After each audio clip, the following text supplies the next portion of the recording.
smoke and explosions from fighting between regime forces and opposition factions in the Quneitra area in Syria. AP file photo. The possible transfer of ISIS militants to the Suweida desert complicated on Tuesday Russian-led negotiations to secure the release of dozens of Druze hostages abducted by the terrorist group from Syria's southern province last month. The destination of the extremists, who should withdraw from the Yarmouk basin, constitutes an obstacle to any deal that would uproot the terrorist organization from the area. Reports said the militants could be either moved to ISIS pockets in the eastern desert of Homs, the western desert of Deir Ezzor or the eastern strip of the Euphrates River amid information that the extremists have announced their rejection to move to any of these areas. Meanwhile, Suweida province residents are exerting pressure on the Syrian regime to prevent the move of the extremist fighters to their villages.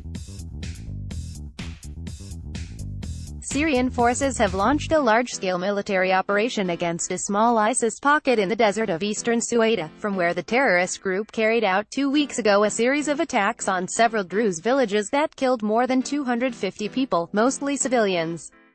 The terrorist organization executed a 19-year-old boy from Al-Shabaki village, who was among more than 30 children, teenagers, and women abducted by ISIS during its attacks on the area. In the same context, pro-government Druze men hanged an ISIS militant in Suweida on Tuesday, an activist group said. Director of the Syrian Observatory for Human Rights Rami Abdel Rahman said the hanging was carried out at a public square in Suweida city. Suweida 24, a local news outlet, said the ISIS member had been caught Tuesday morning in a desert area of the province. Earlier, an ISIS suicide bomber had attacked a position of the Syrian Social National Party in East Suweida, killing 4 party members, and injuring others. On the battlefield, regime forces and their allies controlled new positions in the desert of Suweida after advancing towards several fronts. Suweida 24 quoted a military source as saying that ISIS militants avoided any direct confrontation with regime forces and escaped to Al-Safa. The same source predicted that the area would witness fierce confrontations in the next days. Page 2 Prime Minister of the Libyan Government of National Accord Fayez al-Sarraj. Reuters. Prime Minister of the Libyan Government of National Accord GNA, Fayez al-Sarraj declared on Tuesday that the fate and timing of the presidential and parliamentary elections in the country can only be determined by the Libyan people.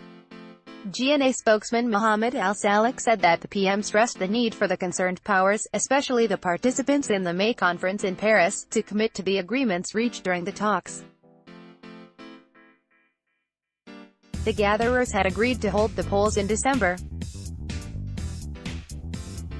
Furthermore, Sarraj urged international organizations to cooperate with Libyan authorities and eliminate obstacles hindering a breakthrough in the economic crisis, Salek told a press conference in Tripoli.